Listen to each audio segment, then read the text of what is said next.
ఇతను. స్వరూప రాణి అని diseased. So ఆమె నర్స్గా పనిచేస్తుంది, ఇతను లేబర్గా పనిచేస్తుంది. మొత్తం అతను ఒక 65,000 ఏమో అరౌండ్ ఈమె దగ్గర తీసుకుని ఉంటాడు. దాని గురించే ఇష్యూ. October 5th నవంబర్ మనకు ఒక ఇన్ఫర్మేషన్ వస్తుంది. ఒక ఎలక్ట్రిక్ షాక్ నుంచి ఒక లేడీ చనిపోయింది అని 100 కాల్ వస్తుంది. వచ్చినప్పుడు మన ఆఫీసర్స్ అక్కడ వెళ్తారు. వెళ్ళి తర్వాత బాడీ హాస్పిటల్ షిఫ్ట్ చేయడం జరుగుతుంది. తర్వాత ఇన్వెస్టిగేషన్ చేస్తుంటే దాంట్లో డౌట్స్ వస్తుంది, అది ఎలక్ట్రిక్ షాక్ లాగా కనిపించదు. తర్వాత ఇన్వెస్టిగేషన్ ఆఫీసర్ దాంట్లో సస్పెక్ట్ చేస్తాడు.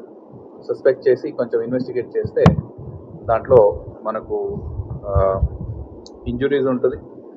అట్లనే ఈ ఐరన్ రాడ్ నుంచి ఇట్టించినలాగా, బ్లంట్ వెపన్తో ఇట్టించినలాగా ఉంటుంది. తర్వాత సస్పెక్ట్ని తీసుకొని వచ్చి ఇంట్రోగేట్ చేస్తే దాంట్లో ఆమె బ్రదరే ఈ మర్డర్లో ఇన్వాల్వ్ అయి ఉంటాడు. ఒక ఐరన్ రాడ్తో కొట్టి ఆమెను చంపుకుంటాడు. తర్వాత అది ఎలక్ట్రిక్ షాక్ లాగా బర్నింగ్ అయింది అని చూపించడానికి ఒక క్లాత్ ఉంటే ఆ క్లాత్ని తీసుకొని వచ్చి దాన్ని బర్న్ చేసి ఆమె ముఖం పైన పెట్టి వెళ్ళిపోతాడు.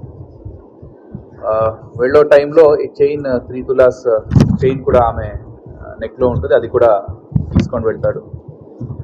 తర్వాత ఈ రాడు, ఇది చైన్ ఒక దగ్గర దాచి పెడతాడు, రాడు కూడా వేరే దగ్గర పెడతాడు. మనకు ఇన్వెస్టిగేషన్లో అతని ఇన్వాల్వ్మెంట్ వచ్చింది. తర్వాత ఈ రాడ్ ప్లస్ ఈ చైన్ 3 తులాస్ రికవర్ చేయడం జరిగింది. ఇష్యూ ఏమంటే అతను ఒక ల్యాండ్ డాక్యుమెంట్ ఆమె దగ్గర పెట్టి డబ్బులు తీసుకుని ఉంటాడు. సో దాని గురించి గొడవ అవుతుంది. ఆ ల్యాండ్ డాక్యుమెంట్ వాపస్ ఇవ్వాలి అని అడిగితే ఆమె ఇవ్వము అని చెప్తుంది, డబ్బులు ఇస్తేనే చెప్తుంది.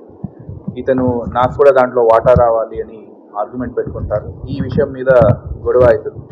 గొడవ అయితే ఈవినింగ్ 4:30-4:45 టైంలో ఈ ఇన్సిడెంట్ జరిగింది. సో అతన్ని అరెస్ట్ చేయడం జరిగింది. అతని మీద IPC 302, 201 అండ్ 380లో కేసు పెట్టి అతనికి రిమాండ్కి పంపిస్తాం.